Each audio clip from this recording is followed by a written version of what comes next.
We're going to try some different lists today. We have Jorah as our commander riding in some Flayed Men, sword matches with Bronn. Then we've got our pikemen with Grey Worm as an attachment. And we're ride with Drogon today. Our NCUs over there are Ilio and Khaleesi. And moving on to the Night's Watch, we have basically 4 trays of Ranger Hunters with Jon SNow and Satin in this middle tray. And these other 3 all have the hardened Ranger in them to buff them up a little bit. And they've got Craster and Aemon over there providing support. So Night's Watch did choose the roll-off. They chose to be first player in the second round. And Targaryens went up. Khaleesi went over to the letters.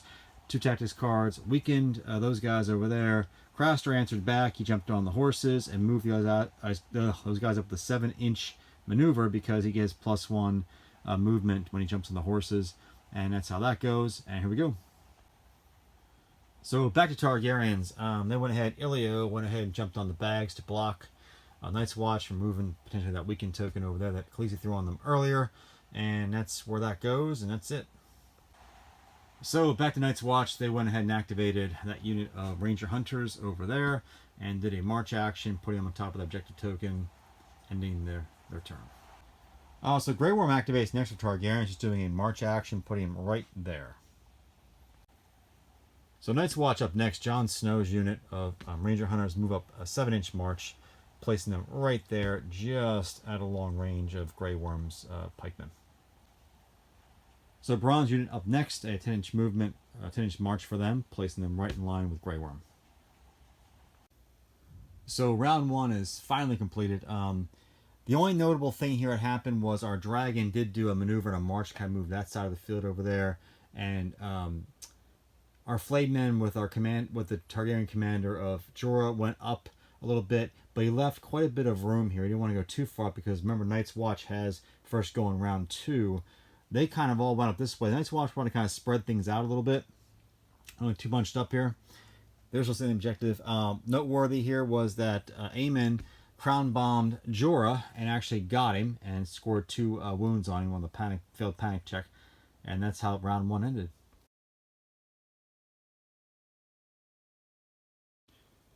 So Night's Watch up first. They went to the letters of Craster and picked up 2 more cards. Here's what they've got so far to work with. And he put a weakened token out on the pikemen right there. So Targaryens are up next, and the Targs did decide to discard a card at the end of round 1. They had 2 of these sudden retreat cards in their deck. They got rid of 1 of them. Khaleesi jumps on the bags to remove that weakened off of Grey Worm. And so she can influence him, dropping her influence card on his unit. And that's where she ends. So Night's Watch really wants to save Aemon. He's just such a good healer. It's just pointless throwing him with a 2 on the tactics board in round 2. Instead, they do a maneuver action with these Night's Watch, Jon SNow's unit here, trying to get in position on Grey Worm over there. Our first big action happened. Jorah activated his Flayed Men, did a maneuver, then they did a charge. Now they did roll a 1. It still connected, but it was disorderly. They lost their charge bonus. They went over that low wall, but they did play Unstoppable Advance. So it would have helped them, but it didn't because it's disorderly. But it did destroy the terrain piece. They go over here. They gave these guys Fortified, though, which helped them out. I'll show you in a minute why. After he connected with them, he did play Feigning Maneuver, and he went ahead and moved. He landed here. That allowed him to actually wind up over here. So when it was all said and done, Jorah did not have a reroll. He did manage to score 2 6s for critical hits, doing 6 hits total to these guys. Now, these guys would have been saving on 6s, but because of the fortified keyword on the terrain piece that he destroyed going over it, they were fortified, so they dropped them down to 4s, but then -1 because they're on the flank, so they're back to 5s again, and they did great in their defensive roll. They only took 3 wounds from that, and then they failed their panic test because he's got Vicious, Intimidating Presence, and in the flank, -4, base of 5, needed a 9, just missed it, but only took a 1, so +1 wound on failure, putting him at total losing 5 guys on that, and that went pretty well for them, I think. They should have lost a lot more, so Jorah, not so great on that one. So now we know why the Night's Watch saved Aemon, because they put him on the swords. He's going to give him a free attack, but before he does that, he automatically heals 1 dude plus destroyed ranks. There was 1 destroyed rank, so 2 guys came back on before the attack even started, putting them back to full ranks. 7 dice coming over there with no reroll, but they still scored 4 hits. Jorah did a great job defending. He only is going to take 1 wound on that. Going to lose a horse. He passed his panic check, and now they're going to activate their order called Quickfire, and we'll finish up. So things just going from bad to worse with poor Jorah. These guys activated Quickfire, their order, did a retreat action, swift retreat. Quickfire comes after that, so they got to roll their 7 dice, no rerolls on it, but they were in the flank, so it was good. They did score. They did great. They scored 7 hits. Jorah was rolling out 4s for defense because he's in the flank. Jorah blocked 4 of them, took 3 hits, enough to knock off a horse. Luckily, though, Jorah did manage to pass his panic check, and that's where he is right now. So after having these really 2 nice cards to play to start this whole thing, it looks like the Night's Watch got the better of the whole exchange. So Targaryens answer back. They put Ilio on the horses to block it from the Night's Watch, and they just use his card ability instead. He replaces the zone's effects with he'll restore 3 wounds. He does. There's no one to attach the weakened token to because nobody's engaged with him, but still 3 wounds is better than nothing, and that's how Targaryens end their turn. Back over to Night's Watch. So Night's Watch activated that unit of Ranger Hunters that were over here. They did their melee attack on him first. They did pretty good with it. They got they rolled their dice. They scored 1, 2, 3, 4, 5, 6 hits. Now because they were they charged in, and because they charged in, they got a vulnerable token on him, so they forced him to reroll all his defensive dice. He didn't pass them, so he lost 2 horses off of that. Then the panic check came, and of course he failed it. He failed and took 2 more, so that's why these 2 are here. They did swift retreat again after the attack, but they can't do Quickfire because they've already done it once this turn, that coming off the earlier with the sword. So Jorah will survive for now with 1 wound, and he's lucky he didn't have Quickfire available to them, because if he did, he'd be dead. But that's the way it goes. That's how we stand right now. Well, it was a long charge attempt for Drogon, but he did try to get there to help out Jorah. Maneuver action. He did went ahead. He rolled a 1 for his charge dice and failed charge. He passed his panic check. He's great morale. So that's where it ends for him. Back over to Night Watch. So Ranger Hunters did a maneuver, putting them right here in Jorah's flank. They rolled the dice. They scored. Let's see, they got 5 hits. Jorah almost made it. He had 5 hits coming in on the flank. He had to roll 4s and above, and golly, he almost did it. Only 1 got through, but that was enough. So Jorah is now no more. He is dead. That's 2 points to the Night's Watch for killing the king. So Grey Worm charges the Ranger Hunters over here.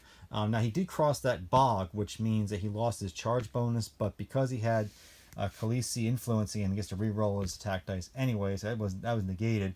Plus, because Jorah died, he had this powered up. So between bonus and courage, this card, he had 10 dice to throw at him with a re-roll, mind you. And he scored 9 hits. And then they rolled the defense, defending on 5s, mind you. And they rolled this. They rolled 1, 2, 3, 4, 5 blocks. Only took 4 wounds off of that, and they did pass their panic check. So after that, a massive amount of dice they threw at them, only peeling off 1 rank is kind of pathetic, but that's the way it is. Rally Cry would kick in, but there's no one nearby to give wound or restore wounds to, so we'll end that way. So Night's Watch decided to sit those Ranger Hunters over there, sit in the objective.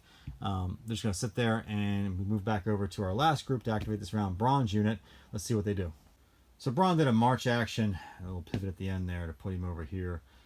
Stay close to Grey Worm, take advantage of that rally cry hopefully, and then we'll see how round 3 goes. So to start round 3, Targaryens have the first go here. Opens with a big bang. So Khaleesi jumps on the swords, and she influences Grey Worm, and which gives him a free reroll. And of course, he has boldness and courage already, plus Blood of the Dragon. He's throwing 9 dice, the reroll at those guys there, off that free attack. Now they did great. He scored. I think he rolled 9 dice. He scored I think it was 8 or 9 hits. They blocked. I think they blocked initially 3 of them. They would have lost, I think, a total of 6. But then they passed their panic test, and then Satin being on there with Jon SNow, whatever, they pass a morale test, they restore a wound. So 1 dude popped back on there. So Grey Worm almost wiped the tray, but not quite. And that's where that's going to stop. So Night's Watch up, Aemon jumps on the bags. You're going to see why Aemon's so good, because of what he does is great. He automatically restores 1 just by claiming his own on the tactics board. Then he restores for 1 for each destroyed rank, plus the 3 for the bag. So he put back on 6 dudes in that tray, and they're ready to rock and roll again. Also, Targaryens press the attack a little bit. Bronze unit of swordsmen go up. They connect. They get their reroll. They do a total of 7 guys off that tray. Yeah, so pretty good for them.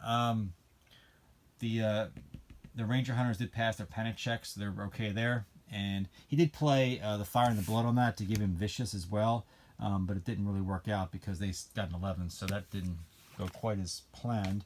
Earlier, the Dragon did play, I think it was Swift Reposition, which is a 2-inch shift back. I just done off camera, I forgot to show you. And that's where that will end right now.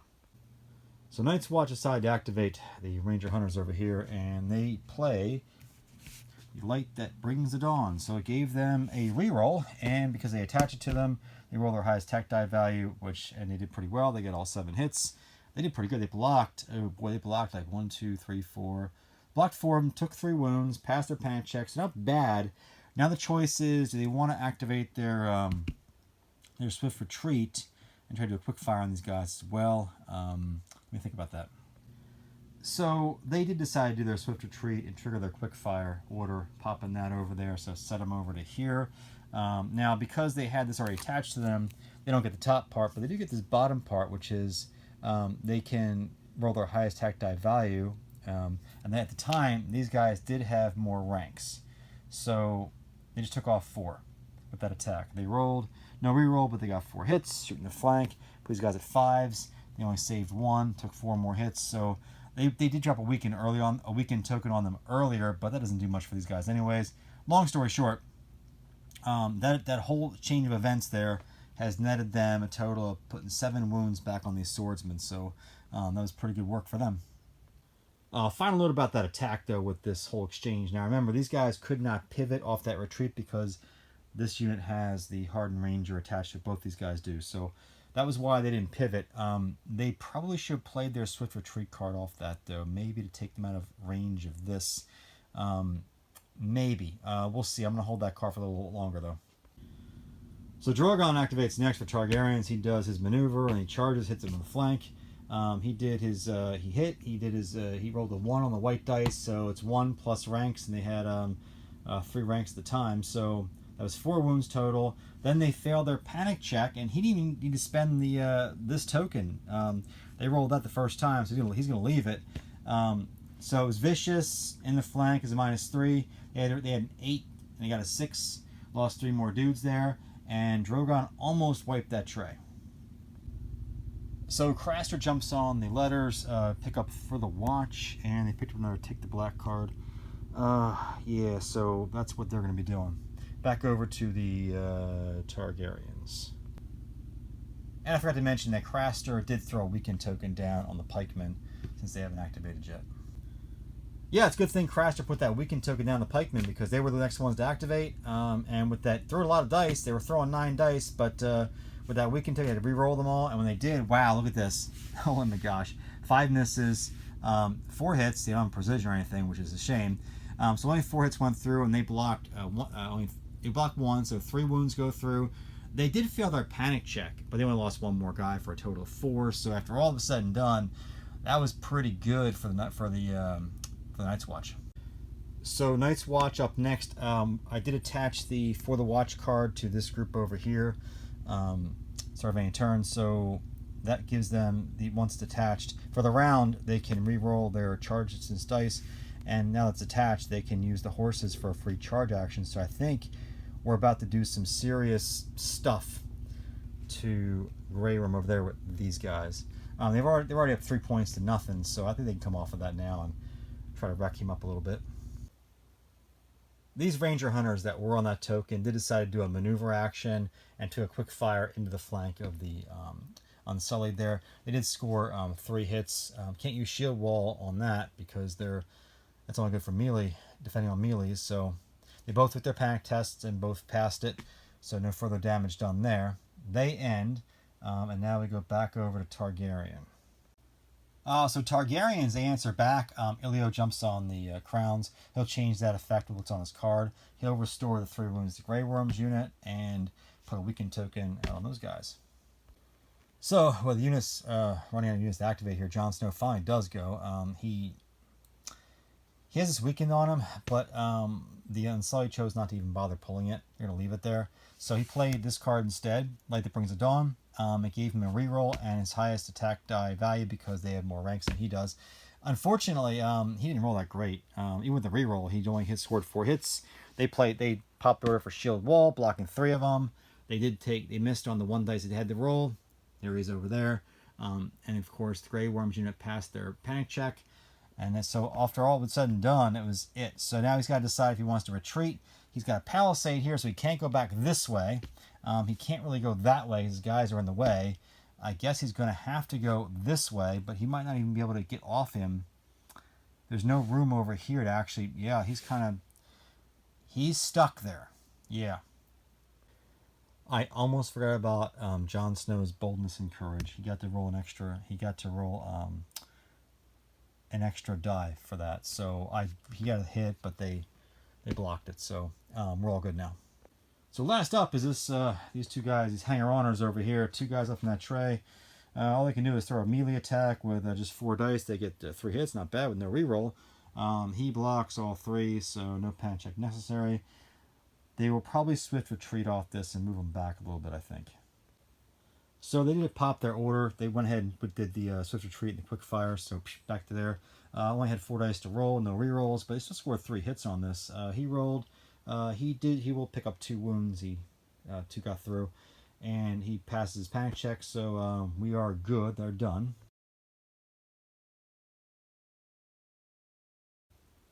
So start of round 4, Aemon jumps on the swords, and when he did that, he restored 1 wound automatically plus lost rank. So 2 guys jumped back on there initially, and then I'll explain why that other guy got on there too. So he goes on there. These guys did a short range fire in the flank. Shield wall doesn't protect them from range attacks, so they took off 3 guys over there. They only rolled. They had a weakened token on them, but with the reroll, they still managed 3 hits. They didn't block any of them. That's why they're over there. They passed their panic. They passed their panic, and because Satin's in there, they pass a morale test. They restore a wound. That's where this guy came back from. So that wasn't a bad play for them. It was all I could think to do with them at the time. Couldn't give the swords up to the Targaryens, so that will move over to Targaryens now. So Targaryens decide to take this. They're going to leave Grey Worm and risk it over there. Take the sure thing. Get rid of these guys while you can. The dragon charges. He hits. He scores a 3 on the white dice. That's 3 wounds plus ranks, which is 1. So this is a dead tray. So Craster jumps on the horses and triggers this. They have this card on them from before they'd attached. They replace that zone's effect with a free charge action. Well, a charge action for these guys. It won't count against them for their activation, but they charged in and they did quite a bit. So they with the reroll, they got 7 hits, and Grey Worm didn't do so well. He only blocked 1, but he triggered Shield Wall, which blocked 2 more, and he's going to take 4 off that attack.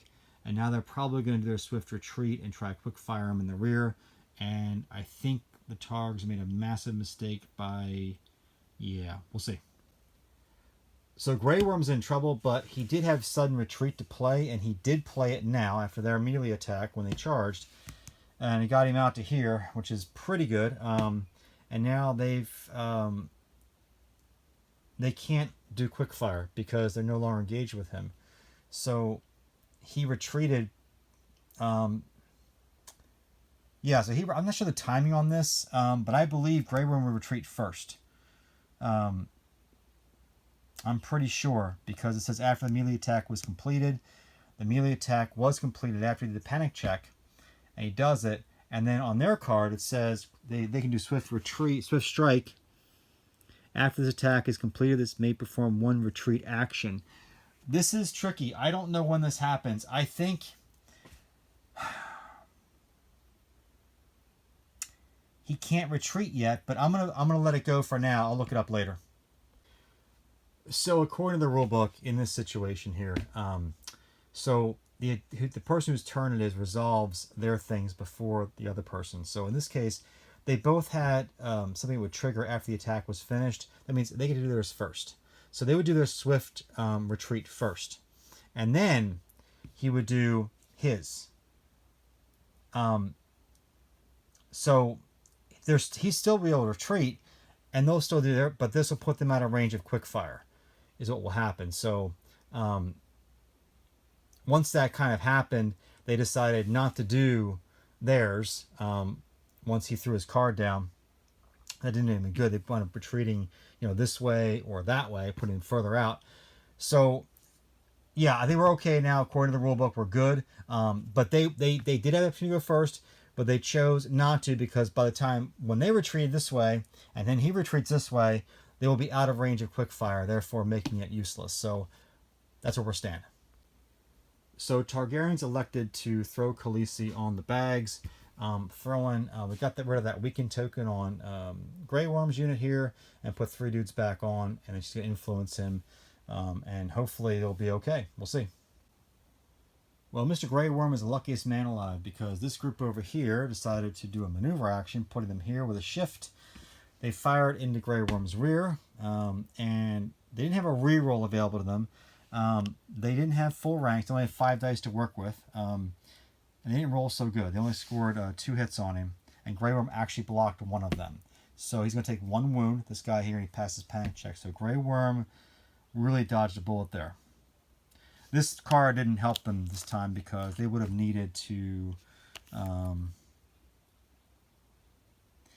they had the same amount of ranks, so the card effects didn't trigger for that. So Ilio jumps out on the letters, but he's going to change that with this. He puts the 3 back on Grey Worm's unit, and that's where that one ends. Back over to Night's Watch. So Night's Watch chose not to charge Grey Worm because he still had set for charge available to him, and Khaleesi influencing him gives him a reroll, and at the time he had full ranks. He had up to here. So instead they decided let's do this instead. They'll go ahead and do a maneuver and a quick fire, and they scored 6 hits without a reroll. That's pretty good. Grey Worm blocked, I think he blocked 3 of them, took 3 wounds, passes panic check, and that's where those guys will finish. So easy turn for the Targaryens. Just Bronze unit did a quick maneuver to kind of face them the right way over here. So this unit here of Ranger Hunters, they are going to charge this group that just bronze group that just pivoted. Now they can't pivot before the charge because they would cross over this, and they're not allowed to do that. So, but the charge is still legal because they go in a straight line. They're still going to connect with it, but they're going to cross that bog, or at least a part of them. So they'll lose their charge bonus because that's hindering, but they will connect. They rolled a 4, so they're good, but no reroll on the charge. So charge goes through. They went through, but they did cross that. So no charge, no reroll, but did pretty good without it. They still scored 4 hits. They blocked 2, took 2 wounds. They'll do the panic test here in a second. They neglected to not have them pull that weakened token on that attack because they know they're probably going to do the quick fire thing. So I believe it's open for them. Yeah, oh no, they have already done it this round. Oh yeah, they've already done it. Yep, they already did it. So they don't have quick fire available to them, so they will pull the weakened token and make them re-roll that.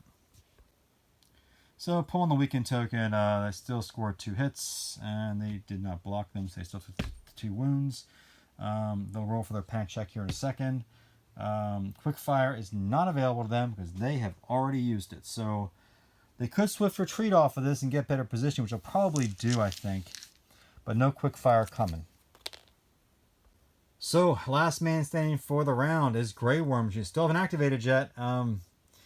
Well, he was hoping to get charged because he had set for charge, waiting for somebody, but they didn't show. So, he's got to make a choice here. He's going to charge these guys. He's got to go through that bog, but it's okay. He's got Khaleesi, which gives him a free reroll, so it kind of negates that hindering. This is tough. Do you go for it? I think you probably should. Yeah, you probably should go time up. So Grey Worm does his thing. Now, he had Khaleesi influence him, which even though he went over that bog, the movement didn't hurt him. He got enough on the charges dice. She gave him the reroll. He would have lost it going through the bog, but she gave it back to him. With the reroll, he did score. He had 7 on dice plus 1 more dice from this. 8 total dice. He got 6 hits with the reroll. They blocked. They saved 2 of them. So 4 guys off. They passed their panic check just barely, and that's it. And then Grey Worm, because he didn't attack Rally Cry, he just healed back 2 over here. So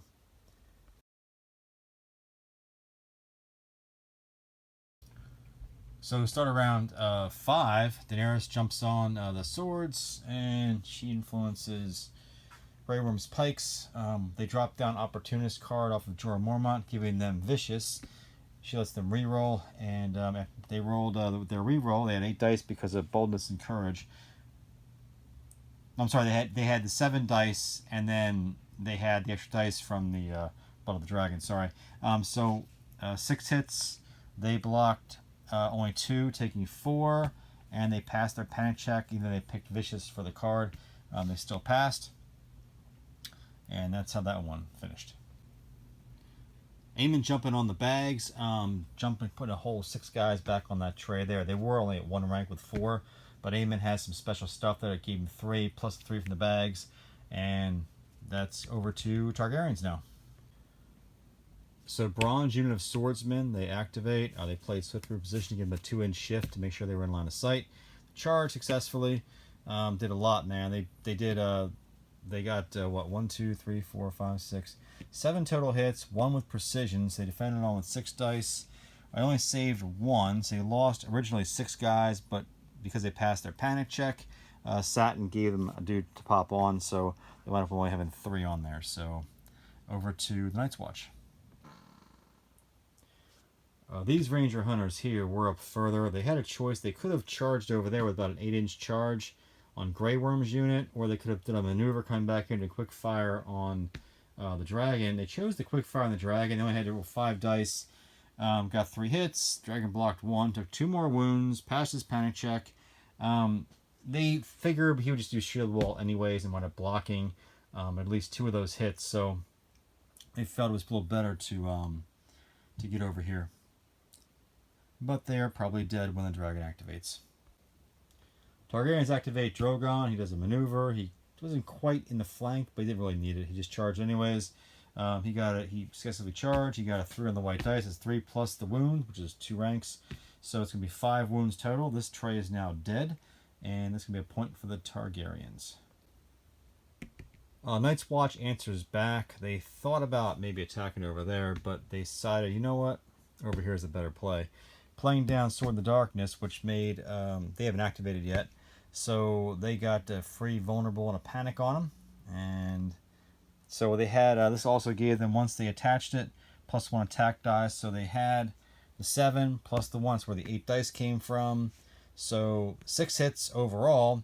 Grey Worm did do shield wall, so he only took 1, taking 4. Even with that vulnerability pulled off, it would have been 6 guys, but shield wall kept 2 around, saving him this time. He did pass his panic check just barely with a 5, and they pulled the panic with the reroll, though it didn't matter. He still passed with the 5.